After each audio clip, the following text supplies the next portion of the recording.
ಒಳ್ಳೆ ಕರ್ಮ ಆಯ್ತಲ್ರಿ ನಿಮ್ದು. ಹಸ್ಬೆಂಡು ಯಾರು ನೋಡ್ತಿಲ್ಲ, ನಾನು ಯಾರಿಗೂ ಹೇಳಲ್ಲ, ಬೇಗ ಕೊಟ್ಬಿಡಿ. ನಿಮ್ ಮುತ್ತಿನ ಮತ್ತಲ್ಲಿ ಇಡೀ ಹೊತ್ತು ಕಲಿತೀನಿ.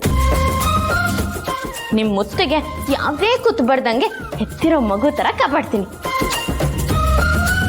ನಿಮ್ ಮುತ್ತು ನನ್ನ ಸ್ವಂತ ಸೊತ್ತು ಅಂತ ಅನ್ಕೊಡ್ತೀನಿ ಹೊರತು ಇನ್ನೊಬ್ರಿಗೆ ಮಾತ್ರ ಕೊಡಲ್ಲ ದತ್ತು. ಹಾಗೆ ಮಾಡಿದ್ರೆ ಅವತ್ತೇ ಬರುತ್ತೆ ನನ್ನ ಜೀವಕ್ಕೆ ಆಪತ್ತು. ಯಪ್ಪ ದೇವ್ರೆ, ಎಲ್ಲಿ ಕಲ್ತ್ರಿ ಇಷ್ಟು ಮಾತಾಡೋದು?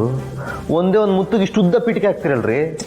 ಹಸ್ಬೆಂಡು, ಇತ್ತೀಚೆಗೆ ನಮ್ಮ ಜನ ಪುಸ್ತಕ ಓದಲ್ಲ, ಅದ್ರ ಬದಲು ಪೀಠಿಕೆನೆ ಓದ್ತಾರೆ. ಯಾಕೆ ಹೇಳಿ? ಯಾಕೆ? ಅದ್ರಲ್ಲೇ ವಿಷಯ ಏನು ಅಂತ ಗೊತ್ತಾಗತ್ತಲ್ವಾ? ಇಷ್ಟ ಆದ್ರೆ ಮುಂದಿನ ಪುಟ ಓದ್ತಾರೆ, ಇಲ್ಲ ಅಂದ್ರೆ ಪುಸ್ತಕ ಮುಚ್ಚಿಟ್ಬಿಡ್ತಾರೆ. ನಿಮ್ಗೊಂದು ದೊಡ್ಡ ನಮಸ್ಕಾರ ಕಣ್ರಿ.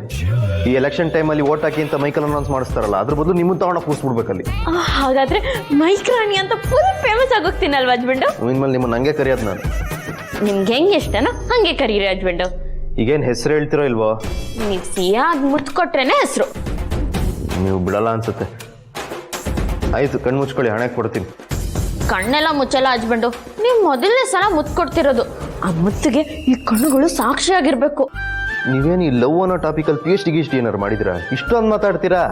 ಅದೆಲ್ಲ ಮಾಡಿಲ್ಲ ಹಸ್ಬೆಂಡು. ಆದ್ರೆ ಊರಲ್ಲಿದ್ದಾಗ ಕೊಟ್ಟಿಗೆ ಗುಡಿಸ್ತಿದ್ದೆ, ಸಗಣಿ ಎತ್ತಿ ಬೆಣ್ಣಿ ತಟ್ಟಿದ್ದೆ. ಯಾಕೆ ಹಾಲು ಕರ್ದಿಲ್ವಾ? ಅದೊಂದೊಂದು ಯಾಕೆ ಬಿಟ್ಬಿಡ್ರಿ? ಅದನ್ನು ಮಾಡಕ್ ಹೋದೆ ಹಸ್ಬೆಂಡು, ಆದ್ರೆ ಕೊಬ್ಬಿರೋ ಹಸು ಎಡ್ಗಾಲಿಂದ ಒದ್ಬಿಡ್ತು. ಮೋಸ್ಟ್ಲಿ ಮಾತಾಡ್ ನನಗೆ ಕಾಟ ಕೊಡ್ತೀರ, ಹಂಗೆ ಹಸುಗೂ ಕಾಟ ಕೊಟ್ಟಿರ್ತಾರೆ, ಅದಕ್ಕೆ ಜಾಡ್ಸ್ ಒದ್ದಿರುತ್ತೆ. ಯಾಕೆ ಕೇಳ ಕೂತ್ರಿ?